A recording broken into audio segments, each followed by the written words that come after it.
কিতাবে বলা হয়, আল্লাহর বান্দা শুনো, সিজদা এমন একটা জিনিস, ওই সিজদা যদি তুমি দেওয়ার মতো দিতে পারো, আল্লাহর কুদরতের জলওয়া তুমি দেখতে পাবে।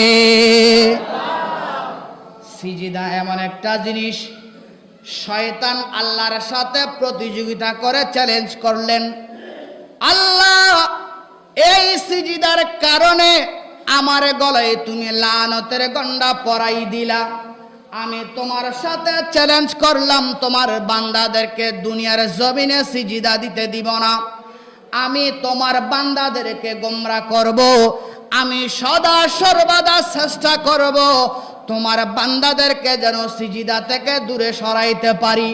আমার আল্লাহ বলেন, কখনো তুমি পারবে না। আমার বান্দাকে আমি সুযোগ দিব, আমার বান্দাকে আমি ব্যবস্থা করে দিব, আমার বান্দাকে আমি ফুরসত দিব। একদিন সিজদা করে নাই, 2 দিন করে নাই, 3 দিন, 4 দিন, 5 দিন, 6 দিন, 7 দিন সিজদা করে নাই।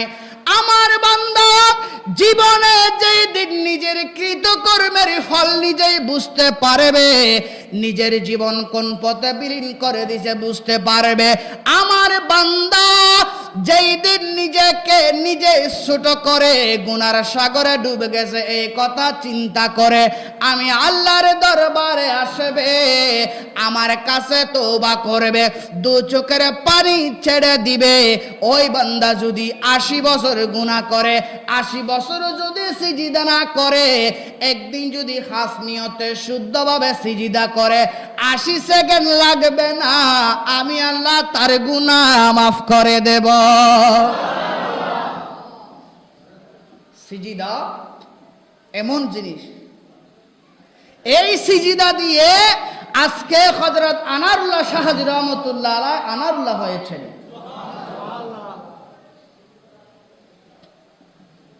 এই সিজদা দিয়ে গৌস হয়েছেন, কুতুব হয়েছেন, আউলিয়া হয়েছেন, আবদাল হয়েছেন।